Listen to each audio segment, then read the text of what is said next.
¿Cuánto has dejado por seguir a Jesús? ¿Puedes enumerar algunos sacrificios, entre comillas, que has hecho por amor a Él? ¿Consideras que por estos sacrificios tu vida de cristiano ha sido difícil o dolorosa? Si has dejado atrás amigos, familia, trabajo, gustos o placeres por seguir a Jesús, ¿ha valido la pena? Puede ser que Cristo nos haya pedido hacer cosas que no son cómodas, cosas que nos sacan de nuestra zona de confort, pero es porque Dios nos pide que demos todo por Él. A ver, está claro que somos salvos solo por la fe. No hay nada que podamos hacer que nos ayude a ganar la salvación, pero en respuesta al amor de Dios vamos a querer hacer algo por Él. Es que Dios nos llama a un discipulado radical. Lucas 14:33 dice: Así pues, cualquiera de vosotros que no renuncie a todo lo que posee, no puede ser mi discípulo. Esto es Reflexiones de un Peregrino, un podcast del Ministerio La Verdad Presente. Mi nombre es Ariel y en el episodio de hoy hablamos de algunos sacrificios ofrecidos sobre el altar de bronce. Sin olvidar que no hay nada que el hombre pueda hacer para merecer la salvación, Dios nos pide que sigamos a su Hijo, es decir, que sigamos al Cordero.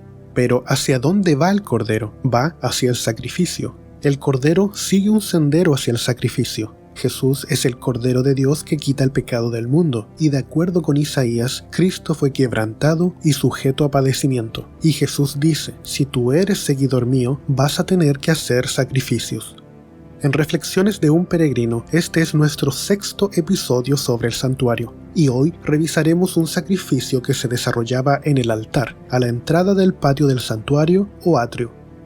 El primer mueble que se ve a la entrada del patio del santuario es el altar del sacrificio, también llamado altar de bronce o altar de la ofrenda encendida, porque en dicho altar se prendía el fuego para quemar lo ofrecido a Dios. En el primer episodio de esta serie conversamos que dicho altar representa la cruz, donde Cristo murió como el Cordero de Dios, donde Él tomó todo el pecado del mundo sobre sus hombros y murió por nosotros la muerte eterna o la segunda muerte, como dice Apocalipsis. Sin embargo, como fue sin pecado, la muerte no pudo sujetarlo y resucitó por su propio poder, por el poder del Padre y por el poder del Espíritu Santo, habiendo reposado el 7º día aún en la tumba. En el altar del sacrificio se ofrecía una variedad de sacrificios y ofrendas, con distintos objetivos cada uno, para lo cual te invito a revisar el libro de Levítico. Entre ellos, había un sacrificio que se ofrecía ahí que era distinto del sacrificio del pecado o el sacrificio por la transgresión, que son los que comúnmente se conocen. De hecho, se trata del primer sacrificio mencionado en el servicio del santuario en Levítico. Leo Levítico capítulo 1, versos del 8 al 9.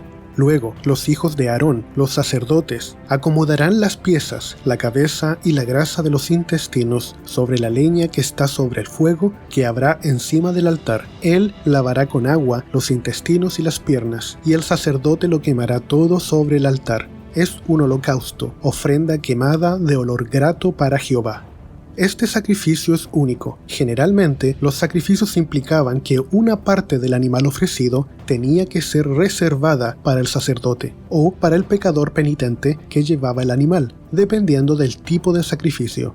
Pero en este sacrificio de Levítico 1 se había de quemar el animal completo. Ahora, todo el animal era consumido completamente por el fuego. De hecho, este tipo de sacrificio es similar al de los patriarcas antes de Moisés.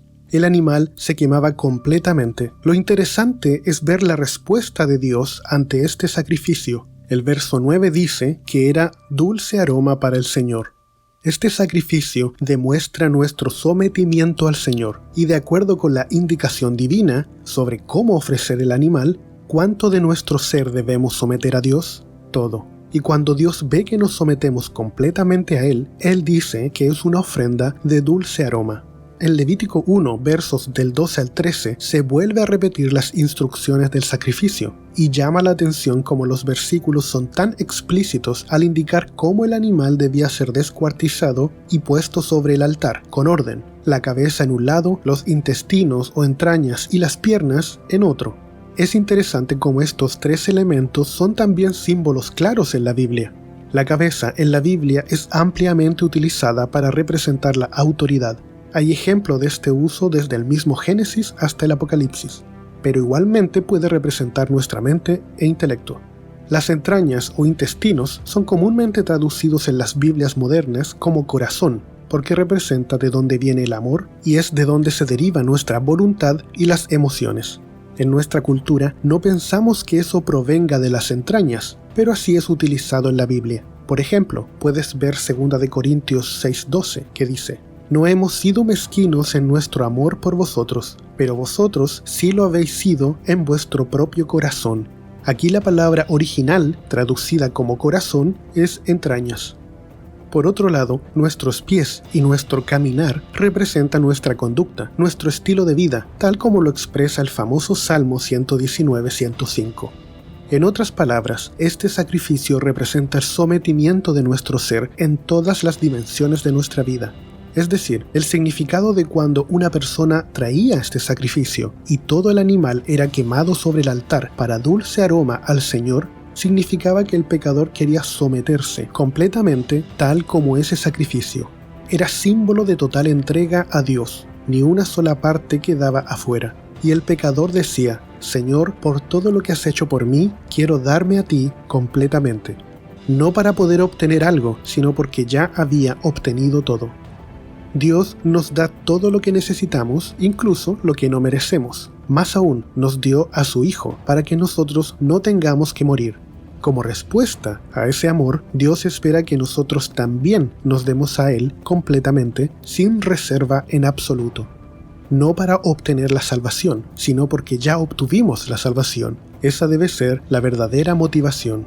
Lo interesante es que este sacrificio no era obligatorio, sino completamente voluntario. El pecador no es forzado a traer este sacrificio, pero cada vez que el pecador traía esta ofrenda, voluntariamente estaba expresando que quería entregarse completamente a Dios.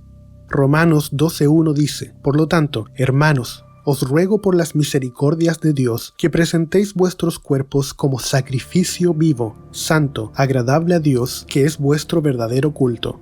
Pablo nos muestra aquí que la idea de un sacrificio en fuego que representaba el sometimiento a Dios no es un asunto del Antiguo Testamento, es también una idea sostenida y entendida en el Nuevo Testamento. Pablo dice que somos un sacrificio vivo.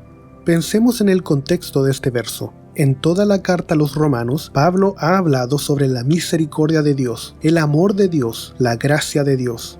Y en el capítulo 12 dice: «Por lo tanto, después de todo esto que ha hecho el Señor», Pablo dice que debemos entregarnos a Él como sacrificio vivo. Esto es lo que se está representando o simbolizando en el altar del sacrificio. Veamos lo que dice el 2 capítulo de Levítico.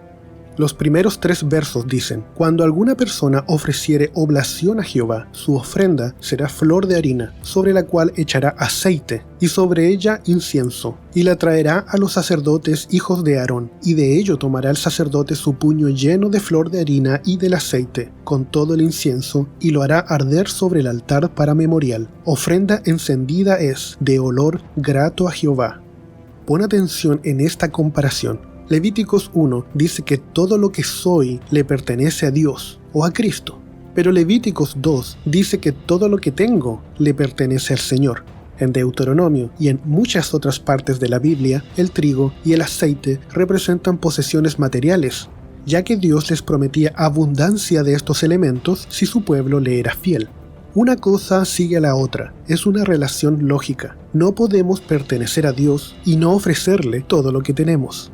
Mateo 22:37 dice: «Jesús le dijo: amarás al Señor tu Dios con todo tu corazón y con toda tu alma y con toda tu mente». Obviamente hay cosas más fáciles de sacrificar que otras. El problema es que podemos engañarnos a nosotros mismos y dejar de lado temporalmente algunas cosas que nos atan al mundo. Sin embargo, las seguimos amando y abrazando en nuestro corazón como cosas preciosas. Una auténtica comunicación con Dios implica que le pidamos a Él que nos ayude a odiar las cosas que nos atan al mundo, para poder ofrecernos completamente a Él. De hecho, el someternos a Dios tampoco es algo que nosotros mismos podamos desarrollar, también forma parte de la obra del Espíritu Santo. Debemos pedirle al Señor que nos ayude a querer cambiar. El sometimiento es también un don de Dios. Debemos pedir a Dios que nos ayude a querer cambiar, que cambie nuestro corazón, porque no podemos hacerlo por nosotros mismos. Nuestra petición debe ser: Dios, ayúdame a estar dispuesto a cambiar, o ayúdame a querer cambiar. Dios quiere cambiarnos. Este fue un episodio de Reflexiones de un Peregrino, un podcast del Ministerio La Verdad Presente. Puedes encontrar información de este ministerio en laverdadpresente.cl. Puedes encontrar todos nuestros episodios en la aplicación de podcast de iTunes y en Spotify. Recuerda, hay un poder en la fe y en la humilde obediencia que el mundo no puede resistir.